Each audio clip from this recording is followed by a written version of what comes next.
سرفرمانده ارتش آلمان از ستاد پیشوای آلمان آگهی می‌دهد.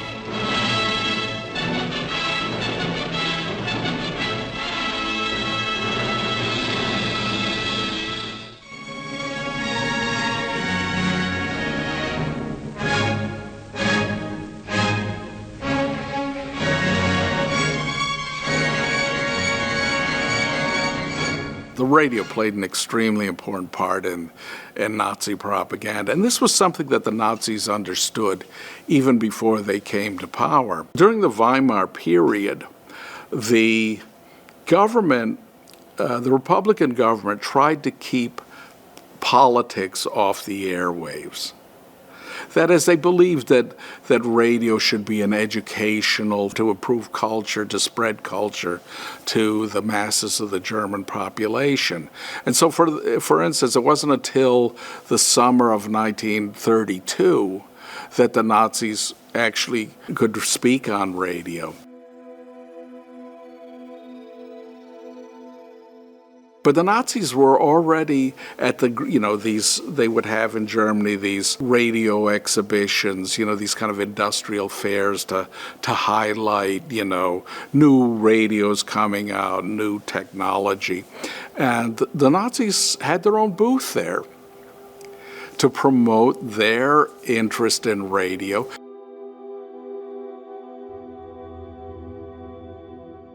Already in the late 1920s, early 30s, they created their own radio listening group so that they could try to pressure radio authorities to keep certain types of programs off the airwaves and to promote other ones.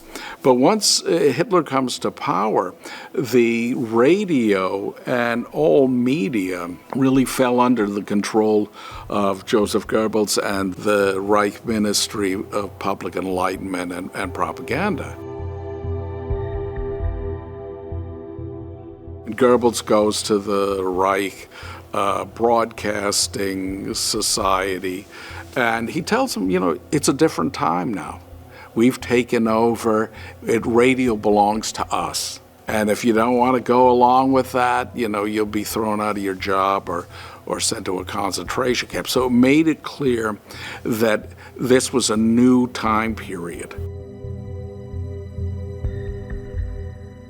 Another thing that the Nazis did with radio was to work with manufacturers to create inexpensive radios, these so-called Volksempfänger, people's receivers.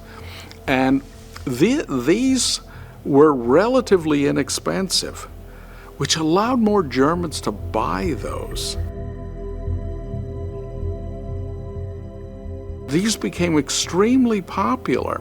But it served a couple of different purposes. One, the people that got Germans that got a radio for the first time felt indebted to that government that helped them get that. They said, this is, we never had radio before. Now we can listen to all of this. But for the Nazis, it's you could get your messages directly into people's homes.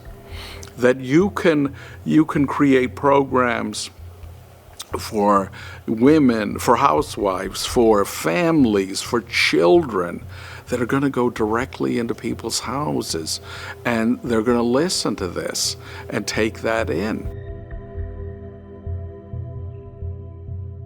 And they also were looking at radio also as an international audience.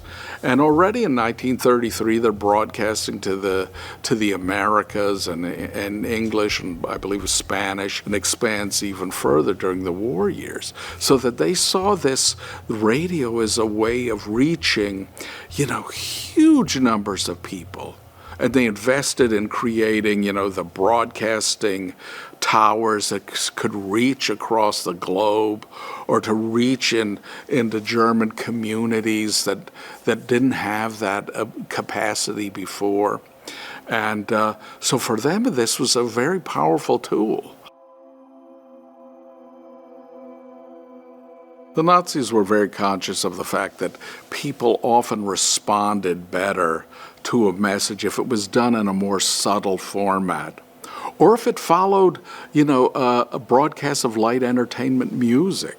About 70% of what they put on the radio is this kind of light entertainment. And they believed that people respond, if you put on a speech after that, the people responded much better to that speech.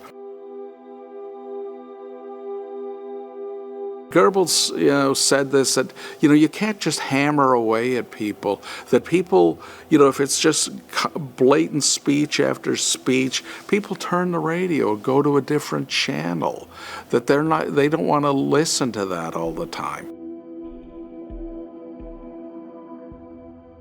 But if you put in things to get and create an audience that's going to tune in, to listen to this music, or to listen to these programs that might, that have more subtle propaganda messages, it's going to work much more effectively.